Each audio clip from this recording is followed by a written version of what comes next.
Okay. Anything? Might Are we going to just move on, or are there questions? Okay. Anybody have a question? No questions.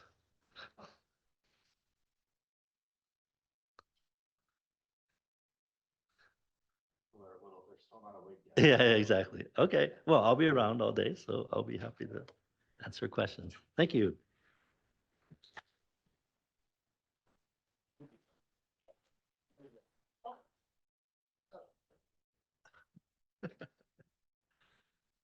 All right, thank you very much, Pat. I was on Pat's website, making sure I had some of the facts right for his introduction, and in his Wikipedia page, he has a attributed quote. I assume it's his. It says, "Curiosity and passion determine success." So I absolutely agree. All right, our next keynote speaker, Will Schroeder, I've also known for more than 30 years, and Will has been a very long time collaborator, advisor, friend, and really a kindred spirit in many, many ways, including his innovation and support of open science, open data, and open software, and the importance that software plays in the scientific process. And very early on, we learned a lot from Will in terms of how to create good open source software. And partly because of that, we asked Will to become a member of our external advisory board for our long-running NIH Center. And so we got to see Will every year for a long time during that time. And we've had multiple collaborations, funded grant supports together with Will. So Will also typifies the interdisciplinary research and education training, starting life working in mechanical engineering and mathematics. He, I guess both during and after his Ph.D., he was working at General Electric Corporate Research and Development, where he met another of our longtime friends and colleagues and collaborators, Bill Lorenzen. And I think that like Rob McLeod and I, Bill Lorenzen and Will Schroeder got together and started causing trouble, and lots of interesting things came out of that. And one of the things that came out of that was the Visualization Toolkit, which is the fundamental piece of software that underlies most of the major visualization software tools and open source software tools. And from that, Will was the co-founder of Kitware and served as its CEO for almost 20 years. And I think of Kitware as one of the most successful open source software companies in the world, and we're just so happy to have him here and back, and count him as a longtime collaborator and friend. So please welcome Will Schroeder.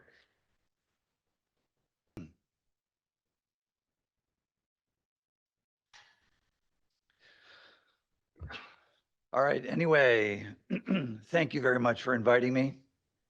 Deb, Chris, Manish, SCI folks that put this together. It's really an honor and a privilege to be here, and a joy. It's a lot of emotional closure for me. As Chris said, we've been collaborating for a long, long time.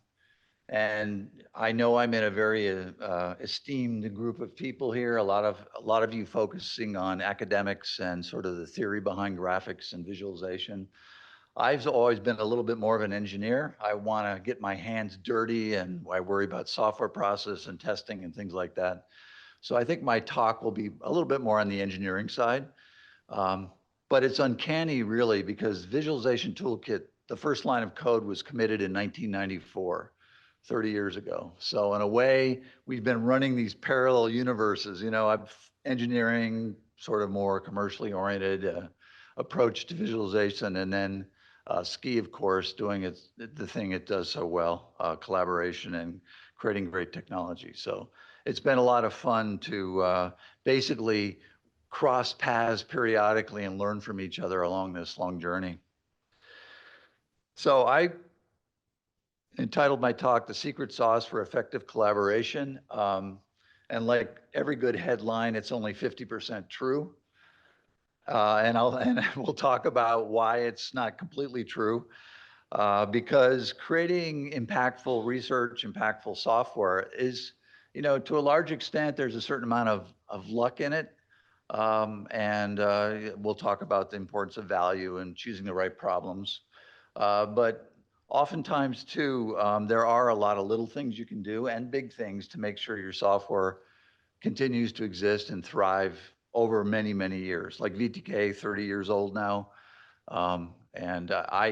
When we started it, we thought if it lasted 10 years, we would have a hugely successful project.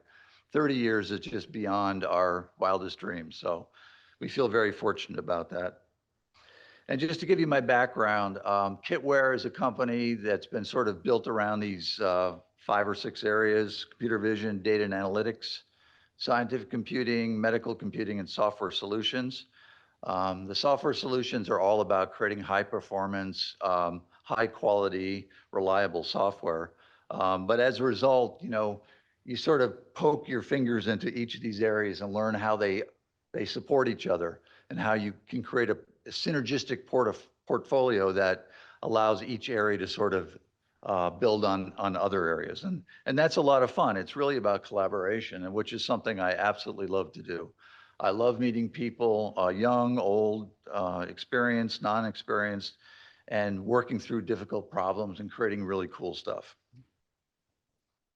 So what I'm going to talk about for the secret sauce is some major ingredients, and I'm going to sort of sneak into something at the end I'll talk about.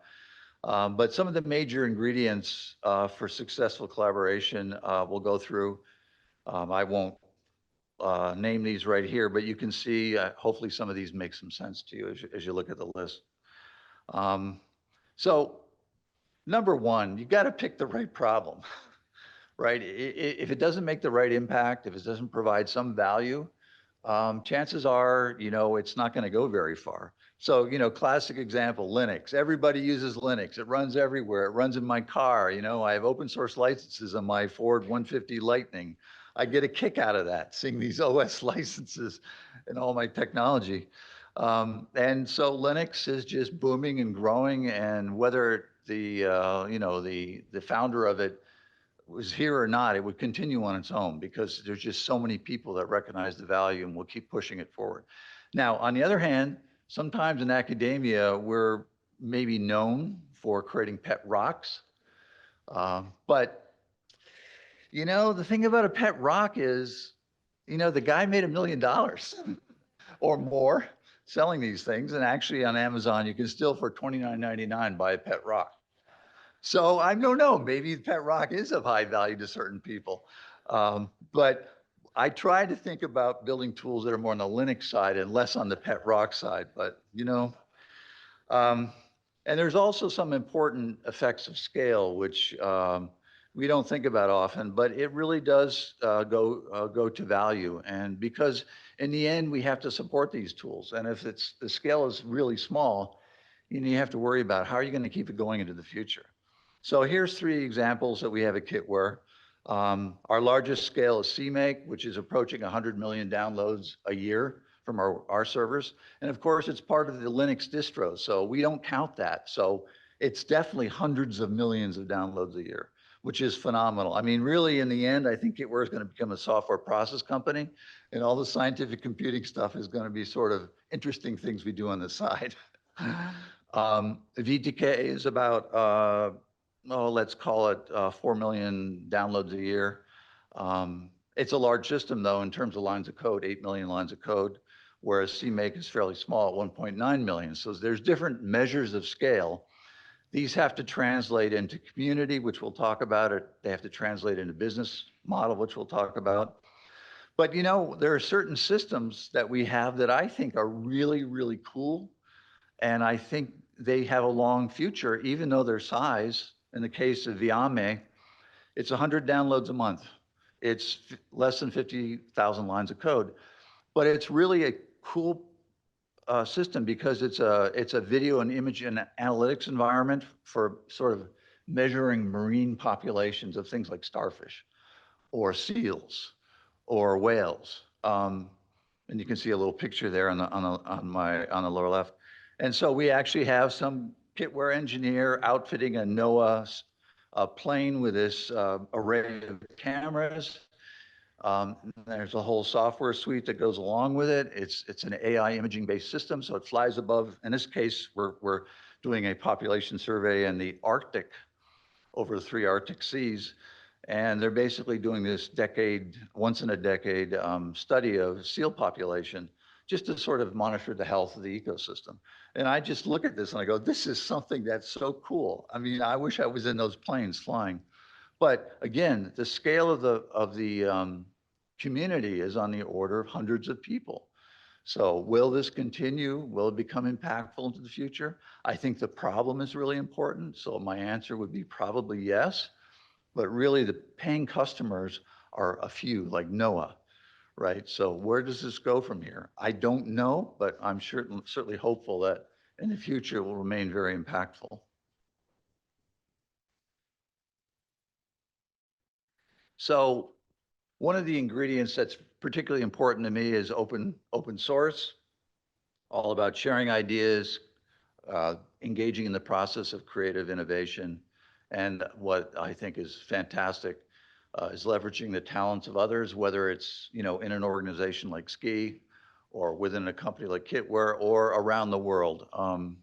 I remember with VTK the first time, this was probably 1995 or 6, the release of 0.5 or something like that. The first time we got some gentleman in China contributing a bug fix. I'm like, this is crazy. I mean, that was early open source. I didn't fully appreciate what it meant to put something out there and then get feedback from people. And you very quickly realize there's a lot of smart people out there, most of them smarter than you. And you have to get over it. You have to be willing to show your underwear, basically, to be a little crude. You have to just do your best and be open to people that have the talents and knowledge that you don't have. And it's really wonderful. And the thing about open source is a lot of times people like the Linux Foundation, they want to motivate things in terms of economic impact. And, that's certainly important. We want to do things that impact our economies, our countries, our world. And, you can go through websites that have all sorts of statistics on this, but it's clear that open source is positively economically impactful. But for me, what drives open is the community and the 3 aspects of community, which is open access, open source, and open data. This is what I love to do. I know this is what SCI has done for 30 years. I think the hallmark of SCI has just been its sense of collaboration and openness, which makes it a joy to work with. And I'm sure that will continue into the future. It certainly opens up all sorts of opportunities for doing great stuff. And I like to remind people that in the early days of the formation of the formal scientific method, the folks that started this off, they were very militant. Their slogan basically was, take nobody's word for it. I'm not going to believe anything unless I can see it for myself. And we forget that. They were militants. Nowadays we sort of take it for granted, and we don't really appreciate science as a society, but the ability to basically develop a meaning for reality based on reproducible and observable facts is just fundamental to the progress we've made over the last 400 or 500 years. So also, there are reasons for being open too, which of course, if you look at certain publications like Steve Lawrence wrote a note in Nature, there's clear correlation between sharing and number of citations. And of course, if you're an academic, citations are critical. So get your stuff out there, whether it's data, whether it's software, whether it's publications. And through the magic of open and sharing, it's going to benefit not only you, but your organization, your society. This is a bit of a sort of a side comment, but we're very committed to permissive licensing. I think in general, SCI is doing the same thing. I have always had some trouble with GPL, and I would even go so far on a night of too many beers of saying it's not open because it has strings attached to it, and I don't like that. I understand what they're trying to do, and I understand the reason for it is just to try and promote sharing. But I really want a permissive license so that when I give something away, somebody's going to take it and do something cool with it. Attribution is fine and encouraged, but I do not like the whole idea of strings being attached to stuff. And if, you know, from the perspective of being a CEO and working with customers, when they heard the word GPL, their lawyers just, you know, started shaking. They did not like that. Now things are getting clearer, but these strings actually have detrimental effects on sort of the process of collaboration and sharing, in my opinion. The business model for open source is a tricky one. Things like Linux, obviously, there's just, you know, Red Hat and others have just run and made multi-billion-dollar companies. Kitware, even though it's 25 years old this year, it's still only 250 person company. Our revenues are, you know, well under $100 million. We're doing okay, but you know, we're not a Microsoft, we're not a Red Hat, we're not an Apple. So funding open source can be very challenging. I mean, you can leverage a community to a certain extent, but in the end, you really need some resources. And what we've done basically is we try and create long-term visions on the order of not 20 years, but 10, 15 years. And we understand what are the pieces we need to keep up with technology. How do we fill those needs? And what we generally do, we find customers that will fund on a regular basis, whether it's a national lab or a commercial entity. And then along the way, we'll go after research grants, collaborate with people like SCI, and try and fill in the gaps and target those areas that take VTK from what it was in version 1.0, which was pretty lousy, quite frankly, into something that's mission critical for a lot of companies now. And we've done that by sort of identifying the pieces, finding the funding for them, and trying to plug it in. It works pretty well. But so the importance here is having the vision and knowing what you need to do to take it to the next level. I'll go through this quickly. As I mentioned earlier, CMake is a tool that Kitware develops with a pretty active community, downloads 100 million a year from our servers. It actually came about with the development of the Insight Toolkit. Folks here at SCI were involved with that. Terry Yu, program officer at National Library of Medicine, funded ITK, and he had the vision to not only create a toolkit for image segmentation and registration, but he realized that the software process, building it, making it easy to use and making it easy to integrate with other systems was really critical. So he actually also said, well, we need some build tools. Bill Hoffman took something we were using in VTK called PC Maker that Ken Martin developed.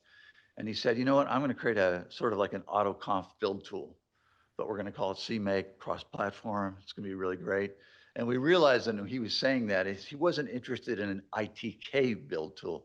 He was interested in a worldwide build tool. And we use the words world domination a lot. Bill Lorenzen used that all the time. That was sort of his modus operandi. A funny story, once at IEEE Visualization, I think it was 1998, we met with some, I hope I'm not hurting any feelings, with some AVS sales reps. And they were wondering, what are we going to do with VTK? You know, because they had a very nice system and VTK was starting to grow in relevance and value. And we were sitting around the table and the two AVS people asked this question. And, you know, Bill just jumped out, world domination. And you could see one of the marketing people actually had a facial tic going on. So this was rather humorous, but you know, that was Bill. But anyway, software process is becoming sort of the foundational element of our open source tools. If you don't have a reliable, robust system, people will use it for a short time, and if it keeps breaking, they can't build it, they can't use it. It's like, this system sucks, I'm moving on. So we work very hard to add tools like CMake and other related tools like CPAC, C- to our mix so that our tools are reliable and robust and useful. And it's gotten to the point now where CMake is the most popular build tool at 55%. This is a JetBrains study where they're showing their user base and how many people use different tools like CMake, Makefiles, and Visual Studio. And it's got to the point now where CMake is sort of viewed as a C++ standard build system. Now, it hasn't really formally gotten there yet, but we're starting to see that as a likely possibility. And one thing about open source is there's often, like Pat was talking about, where these triggering events. CMake was around for a while, and all of a sudden KDE, the desktop environment for Linux, adopted CMake as their build tool. And boom, you could just see the usage of it just explode. So it's like you got to get it, put it in place, you got to make it solid, you got to do the right thing, and then hopefully somebody hits a tripwire and takes off. And we have all sorts of great companies using it now, and it's just a lot of fun. And we've been building features like searching with C- as our online web-based dashboard system, and comparing results and testing the health of or tracking the health of tests over time and that sort of thing. Lately, we've been getting into SPAC, which is a package management system for high-performance computing systems. And this is actually taking off to a large extent. CMake is part of the mix, but SPAC is something different. It's sort of a high-level package manager. If you're not familiar with it, it's really a really important set of a tool because it allows very complex software packages to sort of be pulled in together and used in a way that's reliable and self-consistent. Another ingredient for our impactful software is ubiquity. We try and build tools that will run everywhere, whether it's web, desktop, mobile, cloud, HPC, and of course platforms like PyVista and Jupyter. And of course, the more places you can get your software running, the more user base and a larger community you can grow. So we focus a lot on building tools that will run everywhere. For example, with VTK right now, with new rendering changes, Metal, Vulkan, and so on, OpenGL was a nice stable place for a long, long time, but of course that's changing. And we're also, we have 8 million lines of C++ code. We'd like it to run on the web. So you can do client server, but we're also starting to look into WebAssembly, which is basically using an Emscripten to take C++ and transform it into WASM, which can then run in a web browser. And with tools like WebAssembly System Interface, WASI, you can actually run web applications written in WASM on a desktop. So with things like this, we can now sort of continue to do our stuff in C++, which is my language of choice, and then transform it into the appropriate language, if you will, that'll run on different platforms. So we're constantly trying to find ways to push our tools onto different platforms and make sure that they integrate with them. This just shows we have a way of automatically wrapping C++ code into various interfaces to things like Python, Java. So it's a natural, very simple thing to do. And another thing we're doing to make our tools more ubiquitous is we're looking at emerging standards like WebGPU, which is going to be a render hardware interface. VTK has a built-in sort of abstraction layer for rendering. I guess other folks have realized this is a good idea as well. And these things like WebGPU will be able to drive underlying graphic systems like Vulkan and Metal, which will allow VTK then to move pretty well into these onto these systems and run at very high speed. And it also the thing about WebGPU is even though it's sort of named Web GPU, it actually has application to desktop, so we can use it there as well. So it's hopefully it'll be a real win.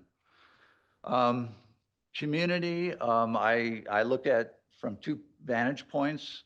Sort of one is the more rigorous disciplined approach of how do we develop communities that will support impactful software. One On one hand, we want to create formal processes and procedures, creating processes like codes of conduct, governance, style and coding specifications, architecture and framework, software processes.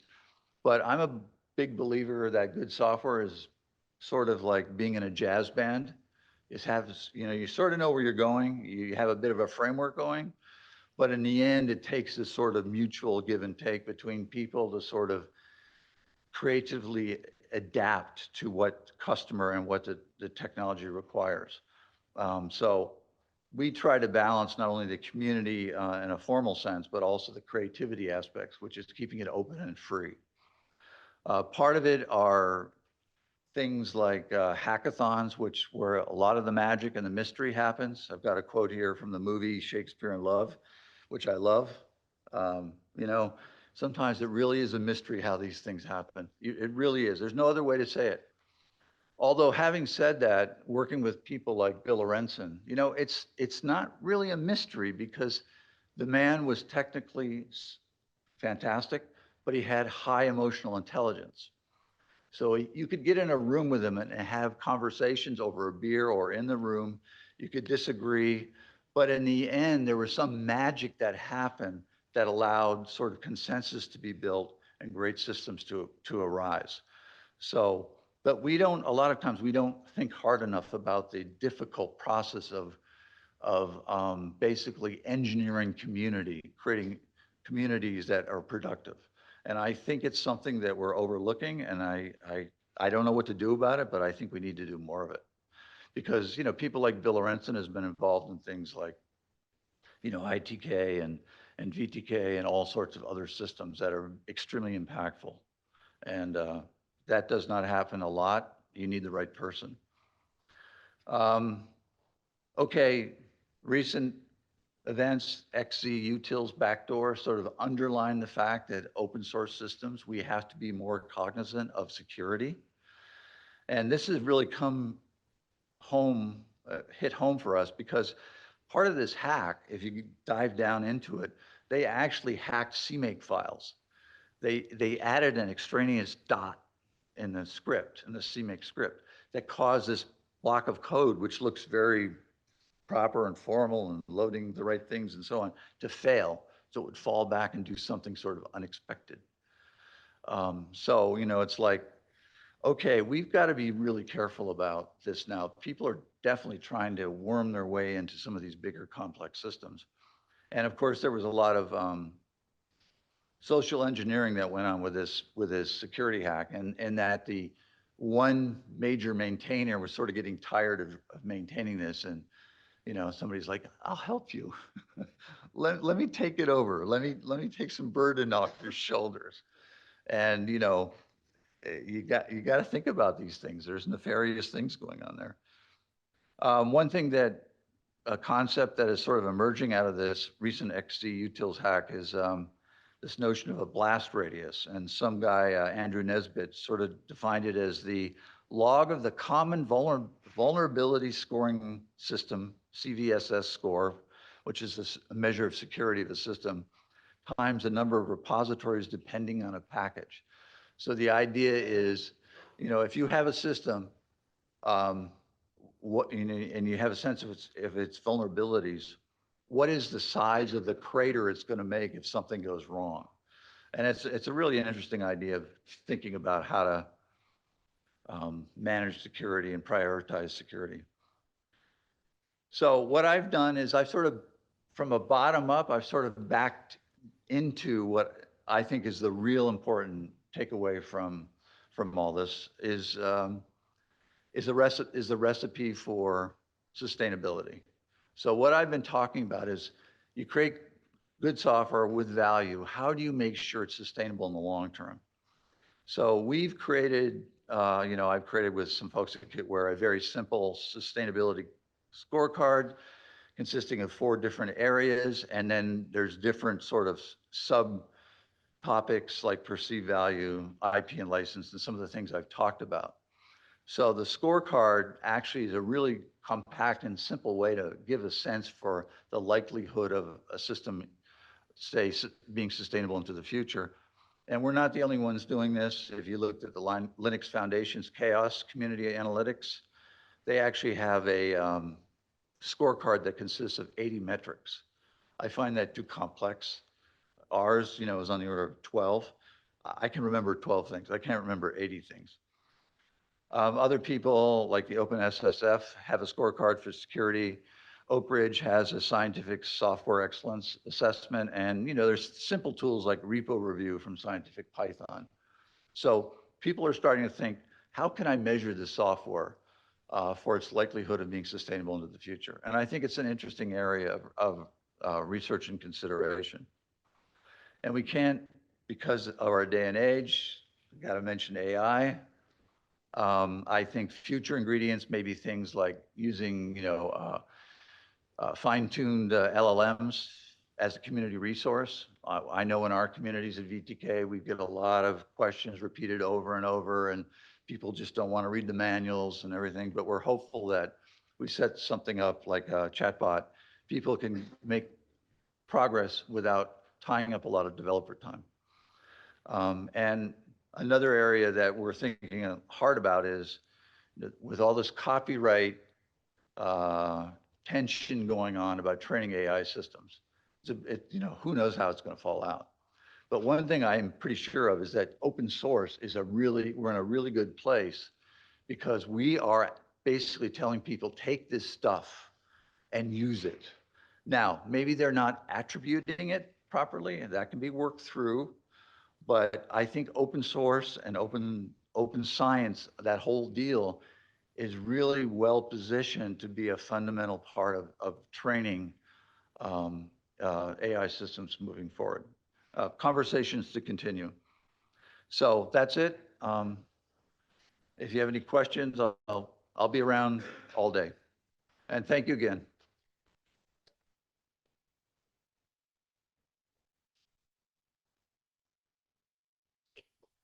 Do we have any questions? Let's try. Here's Rob. Rob's not sure. Uh-oh.